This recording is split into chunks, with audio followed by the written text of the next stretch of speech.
Hello my dear students and welcome back to the channel. आज के class में हम कंटिन्यू करेंगे अपना सीबीएसई क्लास 12th का बिजनेस स्टडीज। हम ऑलरेडी चैप्टर नंबर 4 शुरू कर चुके थे। बहुत सारा टॉपिक्स हम चैप्टर 4 के अंदर पढ़ चुके हैं। आज ये हमारा लास्ट वीडियो होगा चैप्टर 4 का। आज का टॉपिक है टाइप्स ऑफ प्लान।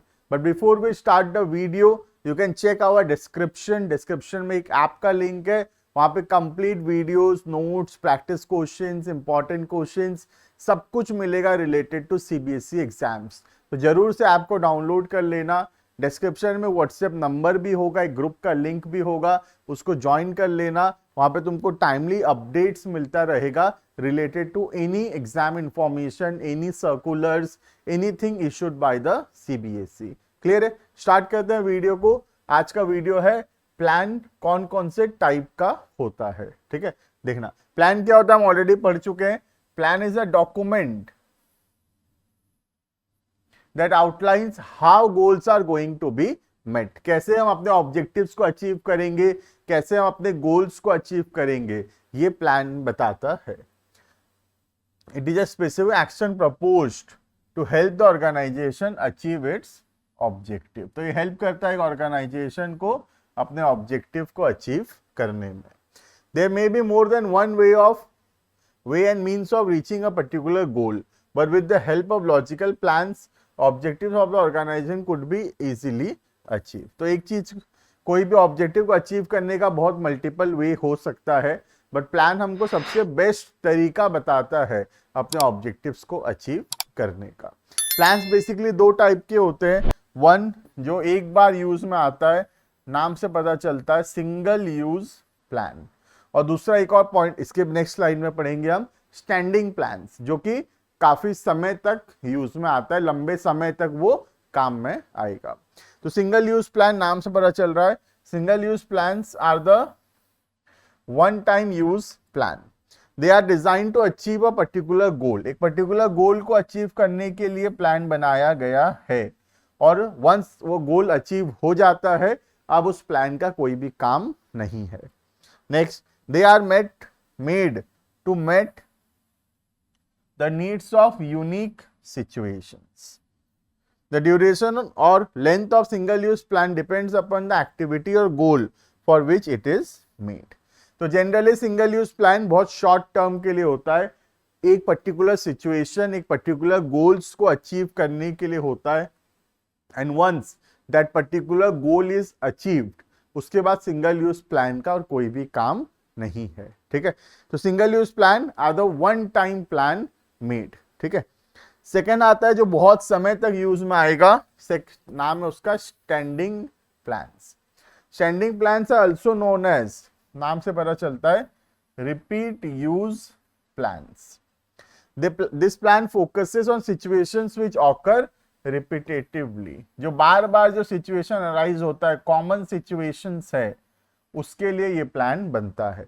और जो यूनिक सिचुएशंस है, कभी कभार अराइज होता है अनएक्सपेक्टेडली, उसके लिए सिंगल यूज प्लान्स बनाते हैं। ठीक है, standing plans are used over and over again. They are made once but retain their values over a period of year. बनता एक बार है बट काम आता है सालों साल। ऑल दो सम रिविजन्स एंड अपडेट्स, कुछ थोड़ा बहुत चेंजेस तो करना पड़ सकता है, क्योंकि सिचुएशन के हिसाब से हमको अपने स्टैंडिंग प्लान्स के अंदर भी थोड़ा बहुत चेंजेस करना पड़ सकता है from time to time as per the change in the business environment. ठीक है, they are recurring plans use for indefinite period, हम ये पढ़ चुके already. Standing plans are stable मतलब बहुत दिन तक यूज में आता है। Third, this plan act as the guidelines for smooth functioning of the organisation. और ये प्लान हमको हेल्प करता है हमारे ऑर्गेनाइजेशन को ठीक से परफॉर्म करने में। क्लियर है? तो प्लान्स दो टाइप के होते हैं, वन सिंगल यूज प्लान्स, दूसरा है standing plans. Single use plan मतलब वन टाइम यूज होता है, यूनिक सिचुएशंस के लिए अराइज किया जाता है, और वंस वो गोल अचीव हो जाता है अब उस प्लान का कोई भी काम नहीं है। स्टैंडिंग प्लान्स रिपीट यूज होता है, बार बार यूज में आता है, जो सिचुएशन कॉमनली ऑकर होता है उसके लिए हम बनाते हैं स्टैंडिंग प्लान्स। क्लियर है ये? Next, types of plans. तो ये जो स्टैंडिंग और सिंगल प्लान्स है ये ब्रॉड कैटेगरी है। अब उसके अंदर 8 टाइप ऑफ प्लान हम लोग पढ़ेंगे। We will read 8 different types of plan. सबसे पहला होता है ऑब्जेक्टिव। ऑब्जेक्टिव का मतलब हम जो अचीव करना चाहते हैं फ्यूचर में, what is our ultimate objective, मतलब हम अल्टीमेटली कहां पहुंचना चाहते हैं। जैसे हम साल में 10,000 यूनिट्स बेचना चाहते हैं, दिस इज आवर ऑब्जेक्टिव। हम साल भर में अपने प्रॉफिट को 2 करोड़ रुपए तक पहुंचाना चाहते हैं, दिस इज आवर ऑब्जेक्टिव। ठीक है, तो ऑब्जेक्टिव्स कैसे होते हैं? ऑब्जेक्टिव स्मार्ट होता है। आज के दिन में कौन स्मार्ट नहीं है बेटा? टीवी, फ्रिज सब स्मार्ट आ रहा है, तो फिर ऑब्जेक्टिव्स भी क्या होगा? ऑब्जेक्टिव भी स्मार्ट होगा। स्मार्ट का मतलब स्पेसिफिक। स्पेसिफिक मतलब जो कि पर्टिकुलर होगा और क्या अचीव करना है क्लियर होगा एकदम। ठीक है। मेजरेबल, जैसे मैं बोलूं तो मैं बोलना चाहता हूं कि मैं अपने सेल्स को 10,000 यूनिट तक पहुंचाना चाहता हूं, तो 10,000 यूनिट क्या है? मेजरेबल है। ठीक है। अचीवेबल, पॉसिबल हो पाना चाहिए अचीव करना, रेलिवेंट होना चाहिए बिजनेस के लिए, और एक टाइम फ्रेम के अंदर होना चाहिए। जैसे मैं बोला कि साल भर में 10,000 यूनिट्स बेचना चाहता हूं, तो ये साल भर, 1 year is the time period. ठीक है। तो ऑब्जेक्टिव्स कैसे होना चाहिए? स्पेसिफिक होना चाहिए, मेजरेबल होना चाहिए, अचीवेबल होना चाहिए, रेलिवेंट टू द बिजनेस होना चाहिए, और टाइम बाउंड होना चाहिए। क्लियर है? जैसे कि for example, increase in sales by 10% by 6 months, तो 6 महीना के अंदर अचीव करेंगे। ये क्या है? टाइम बाउंड है। 10% क्या है? एक तो स्पेसिफिक है कि 10% करना है, और दूसरा मेजरेबल है। ठीक है। सेल को करना है। सेल क्या है? बिजनेस के लिए इंपॉर्टेंट है, रिलेवेंट है, और 10% करना है। ये क्या है? ये अचीवेबल भी है, ये अचीव करना पॉसिबल है। अगर मैं बोलूं मैं सेल को 5,000% से बढ़ा दूंगा अगले महीना, तो हो सकता है कि वो अचीवेबल ना हो। बात समझ में आ रहा है? नेक्स्ट, और डिक्रीज इन रिजेक्शन बाय 2%, तो अपना मैं रिजेक्शन को कम करूंगा, खराब क्वालिटी बनाना प्रोडक्ट का कम करूंगा 2% से। तो ये सब क्या है? ये सब ऑब्जेक्टिव्स का एग्जाम्पल है। ठीक है। तो ऑब्जेक्टिव्स क्या है? समराइज करें तो it is the end result of planning. Planning का एंड रिजल्ट है, प्लानिंग का फर्स्ट स्टेप भी होता है setting up of objectives. Next, all activities are guided towards objective. हम जो कुछ भी कर रहे हैं किस लिए कर रहे हैं? अपने ऑब्जेक्टिव्स को अचीव करने के लिए। It serve as a guide for overall business planning. And last, कौन सेट करता है objective? They are set by the top level management. Clear है? तो ये पहला टाइप्स ऑफ प्लान के अंदर गया ऑब्जेक्टिव्स। नेक्स्ट होता है स्ट्रैटेजी। स्ट्रैटेजी एक कॉम्प्रिहेंसिव प्लान होता है अपने ऑब्जेक्टिव्स को अचीव करने के लिए। तो strategy is a comprehensive plan to achieve the organisational objectives. जैसे हम बोलते हैं व्हाट इज आवर स्ट्रैटेजी, मतलब हम क्या करेंगे कि हम अपने ऑब्जेक्टिव्स को अचीव करेंगे। तो अपने ऑब्जेक्टिव्स को अचीव करने के लिए एक डिटेल स्ट्रैटेजी बनाया जाता है। ठीक है। देखना, the dimension of strategies are determining long term objectives. पहले तो देखना क्या ऑब्जेक्टिव्स है हमारा। Second, adopting a particular course of action, और पर्टिकुलर कोर्स ऑफ एक्शन का मतलब कोई एक पर्टिकुलर स्टेप्स लेना। क्यों ले रहे हैं? In order to achieve our objective. And last, allocating resources for achieving the objective. तो स्ट्रेटेजी में क्या होता है? पहले ऑब्जेक्टिव क्या है चेक करते हैं, कुछ एक पर्टिकुलर एक्शन करते हैं अपने ऑब्जेक्टिव्स को अचीव करने के लिए, और रिसोर्सेज को एलोकेट करते हैं अपने एक्शंस के हिसाब से। ठीक है। जैसे मेरा टारगेट है कि मैं सेल्स 10% बढ़ाऊंगा, ये 10% से सेल बढ़ाऊंगा, this is my objectives, right. लेकिन कैसे बढ़ाऊंगा, क्या क्या करूंगा कि मेरा सेल्स 10% से बढ़े, दिस इज माय स्ट्रैटेजी। बात समझ में आ रहा है? मेरा क्या स्ट्रेटेजी रहेगा कि मैं ऐसा क्या करूंगा कि मेरा सेल्स 10% से बढ़ेगा। ठीक है, तो 10% से सेल बढ़ाना within next 1 year, this is a objective. उस ऑब्जेक्टिव को कैसे अचीव करेंगे उसके बारे में प्लान बनाना इज कॉल्ड एज स्ट्रेटेजी। ठीक है, देखना, strategy formulated, strategy formulation is the task of top level management. It must to scan and understand clearly the business environment before framing the strategy. तो पूरा स्ट्रेटेजी बनाने का काम top level का है, पर स्ट्रेटेजी बनाने से पहले अपने बिजनेस एनवायरनमेंट को समझ लेना चाहिए। ठीक है, जैसे कि एग्जांपल, कौन सा एडवर्टाइजमेंट टेक्निक यूज करूंगा, कैसे मैं सेल्स प्रमोशन करूंगा, कैसे मैं प्रोडक्ट का डिस्ट्रीब्यूशन करूंगा, कौन मेरे कस्टमर्स हैं, उनका क्या डिमांड है, ये सब सोचना और उसके हिसाब से एक्शंस लेना in order to achieve the objective, this is called as strategy. बात समझ में आ रहा है? तो मैं कौन सा एडवर्टाइजमेंट का तरीका लगाऊं, मैं यूट्यूब पे एडवर्टाइजमेंट करूं, इंस्टाग्राम पे करूं, गूगल में करूं, या फिर फिजिकल पैम्पलेट्स डिस्ट्रीब्यूट करूं, होर्डिंग्स लगवाऊं, क्या करूं, ये क्या है? This is strategy. क्या करने से हम अपने ऑब्जेक्टिव्स को अचीव कर सकेंगे। क्लियर है ये? नेक्स्ट आता है पॉलिसीज।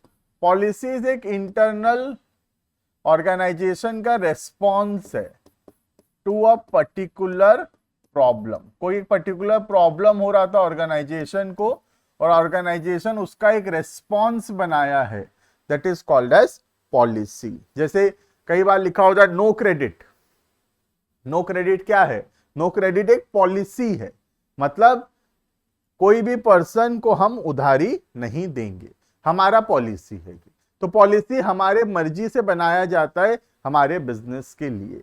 जनरली ऑर्गेनाइजेशन को कोई पर्टिकुलर प्रॉब्लम हो रहा है और उस प्रॉब्लम के रेस्पॉन्स में, उस प्रॉब्लम के सॉल्यूशन के हिसाब से ऑर्गेनाइजेशन कुछ पॉलिसीज बनाता है। जैसे कस्टमर बार बार सामान आके रिटर्न करता है, तो हम पॉलिसी बनाते हैं no return no exchange.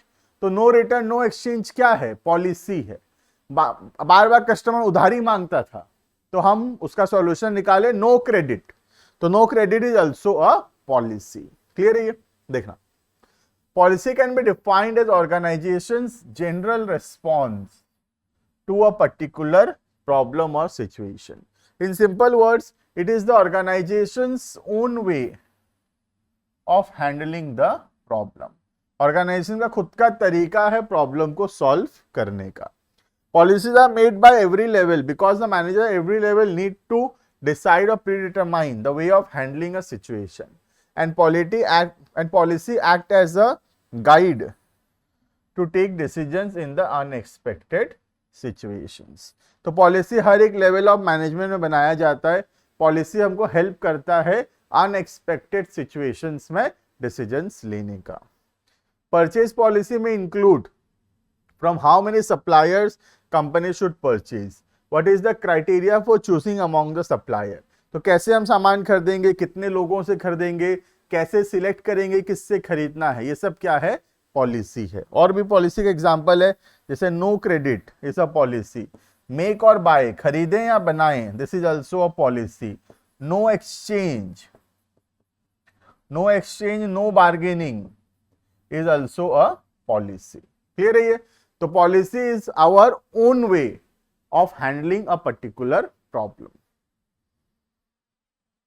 Next आता है procedure. Procedure means a series of steps, a sequence of steps that needs to be followed. जैसे कि what is the procedure या process of taking admission in a school। तो इसका मतलब school में admission लेने के लिए क्या क्या करना पड़ेगा। What is the procedure for making a cake? एक केक को बनाने का क्या प्रोसीजर है? तो मतलब केक को बनाने में क्या क्या करना पड़ेगा। क्लियर है? तो प्रोसीजर होता है सीरीज ऑफ स्टेप्स जिसको सीरियली परफॉर्म करना जरूरी है कोई भी काम को करने के लिए। Procedure are required steps establish in advance to handle future conditions. The sequence of steps to be followed by employees in different situations must be predetermined so that everyone follows the same steps. तो procedure बनाने का objective क्या होता है कि सब कोई same steps follow करें. जैसे मैं रूल बना दिया कि what is the process of taking admission in a school, और मैं प्रोसीजर बना दिया, तो अब जो भी मेरे एम्प्लॉइज हैं, जितने भी स्टूडेंट्स का एडमिशन ले रहे हैं, सब एक कॉमन प्रोसीजर से एडमिशन लेंगे. क्लियर है? एग्जाम्पल वही है, the what is the procedure for taking admission in a particular school. Procedures are made common to all the departments to coordinate their activities. So procedure cut across all the departmental lines. तो हर एक department के अंदर हम कोशिश करते हैं कि जो प्रोसीजर्स है वो क्या हो, सेम हो, in order to bring coordination among them. The procedure to handle the order by manufacturing department may involve sales department also. ठीक है? तो how to handle a particular order is a procedure, और ये procedure सबके लिए same है, चाहे manufacturing हो या सेल्स डिपार्टमेंट हो. क्लियर है? Next,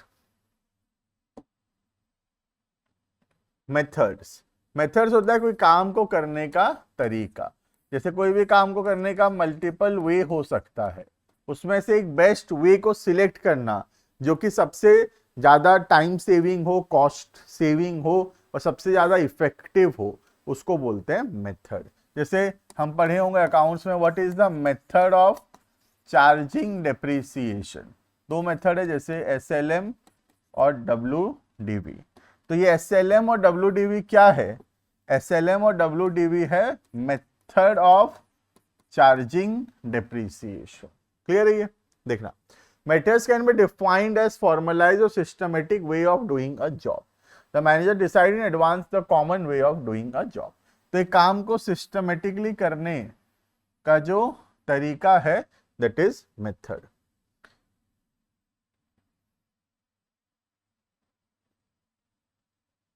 So that there is no doubt in the minds of the employee, they can bring uniformity in actions of the employee.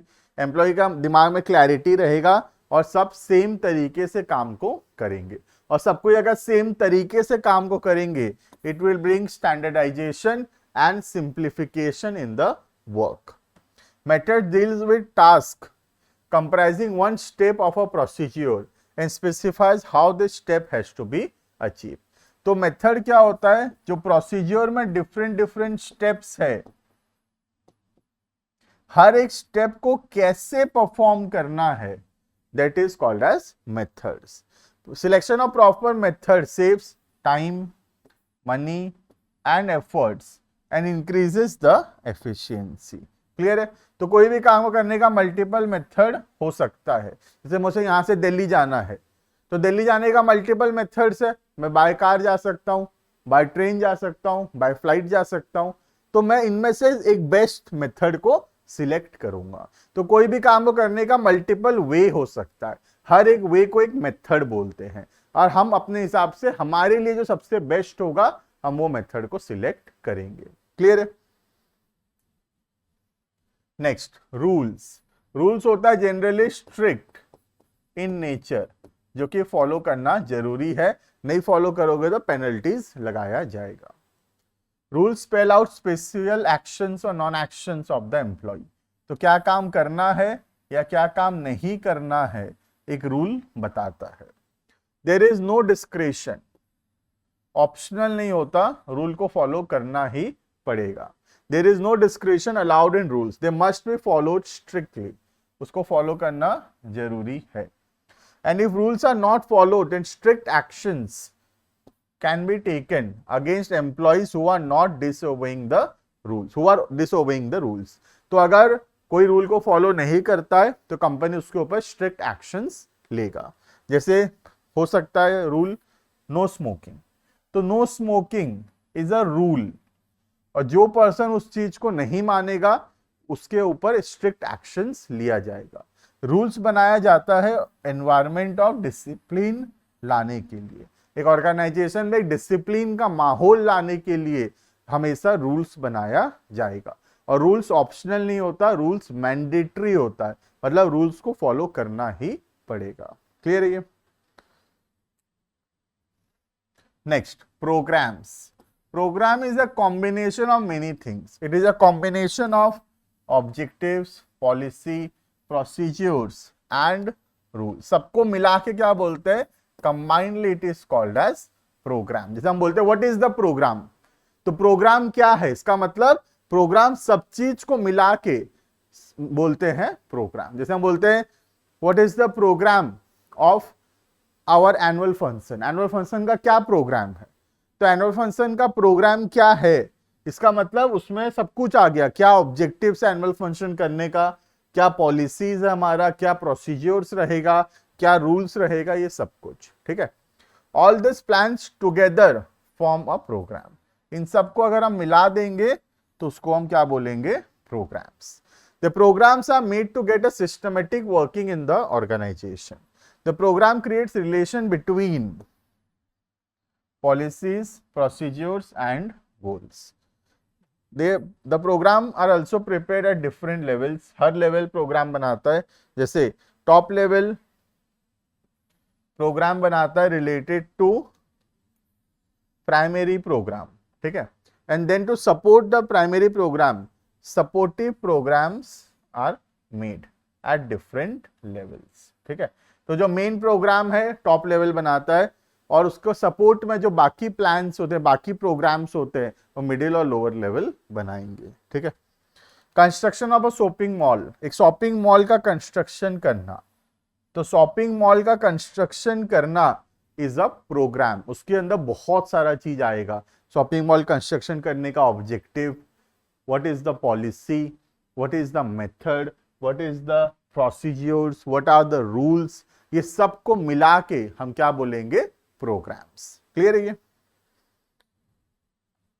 Last, budgets. Budget generally financial चीजों को दिखाता है, उसका future estimates दिखाता है। जैसे व्हाट इज द बजट, मतलब हमारा क्या एक्सपेक्टेशन है फ्यूचर को लेकर, कितना हम रिसोर्सेज एलोकेट किए हैं उसके लिए, that is called as basically budget. Budget financial nature का होता है, जो फ्यूचर का प्लान्स दिखाता है कि हम क्या अचीव करेंगे, फ्यूचर में कितना सेल्स होगा, कितना रॉ मटेरियल लगेगा, कितना परचेज करेंगे, कितना प्रॉफिट होगा, कितना कैश रहेगा हमारे पास, सबसे रिलेटेड, हर एक टॉपिक से रिलेटेड बजट्स बनाया जाता है। ठीक है, budget is a statement of expected results expressed in numerical terms. तो future expectation in terms of numbers is called as budget. In budget, the results are always measurable, and most of the time these are financial in nature. But it does not mean company prepare only financial budget. Along with financial budgets, capital budget is prepared to find out expected capital requirement. तो ऐसा नहीं कि सिर्फ financial budget बनाता है, company capital budget भी बनाता है, ये देखने के लिए कि फ्यूचर में कितना कैपिटल चाहिए। कंपनी मैन पावर बजट्स भी बनाता है। Operational budget is prepared instead of financial budget. Hourly units are used stating expected as the employee will be working. तो एम्प्लॉय के रिलेटेड बजट भी बनाते हैं कि कितना यूनिट्स बनाना है, कितना घंटा एम्प्लॉय काम करेगा, उसके हिसाब से अनुमान लगाते हैं कि कितने एम्प्लॉयज का हमको जरूरत पड़ेगा। ठीक है, budgets are prepared by manager every level and lower level manager generally prepares operational budget. तो ऑपरेशनल बजट कौन बनाता है? Lower level. हर एक लेवल बजट बनाता है, चाहे टॉप हो, मिडिल हो या लोअर हो। क्लियर है? तो बजट कुछ नहीं है, budget is expected estimated things about the future of a business expressed in terms of number. जैसे sales budget, purchase budget, finance budget, cash budget, ये सब हो गया बजट के एग्जाम्पल। बजट सिर्फ फाइनेंस का नहीं होता, नॉन फाइनेंशियल चीजों का भी बजट होता है, जैसे कितना घंटा काम करेंगे, कितना यूनिट्स प्रोड्यूस होगा, कितने एम्प्लॉयज चाहिए, ये सब का भी हम बजट बनाते हैं। क्लियर है? तो this is all about what are the types of budget. 8 type का बजट हम लोग what are the types of plan, हम 8 टाइप के प्लान्स टोटल पढ़े थे। और उससे पहले एक टॉपिक पढ़े थे, that is single use plans and standing plans. Clear है ये? तो मैं होप करता हूं कि वीडियो पसंद आया होगा, समझ में आया होगा। चैप्टर नंबर 4 यहां पे होता है समाप्त। हम नेक्स्ट वीडियो के अंदर चैप्टर नंबर 5 शुरू करेंगे। तब तक के लिए see you, thank you for loving, take care, bye bye and love you.